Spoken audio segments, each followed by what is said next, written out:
Hi there.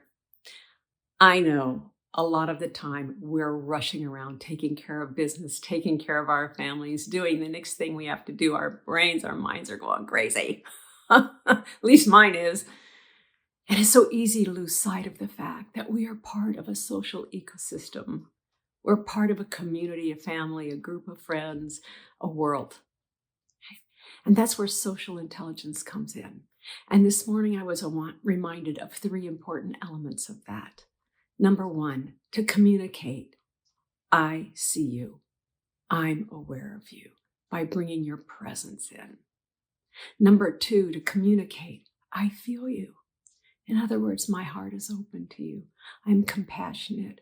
I'm curious. I'm listening. I want to know what's happening with you right now. How are you?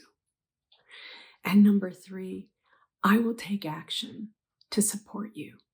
And that can be a very small thing like making a phone call or going to lunch, or it can be something even larger, depending on what your role is in that community or with that person. Perhaps you're a leader, you can do that extra thing to support that person, that team member. Perhaps you're a speaker and someone comes up to you afterwards and asks you a question about something you shared, and you can send them that link. I mean, it doesn't have to be a large thing, but it acknowledges, I'm here to help you. You are not alone. We are together in this.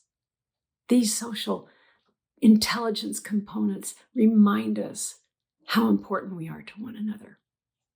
So next time you're in a situation, every time you're in a situation, remember, as much as it's so natural to get concerned about our own lives and where we are, so natural and important, we live with others, we communicate with others, and it's important that we remember that and take the time to use those social intelligence tools and qualities to connect.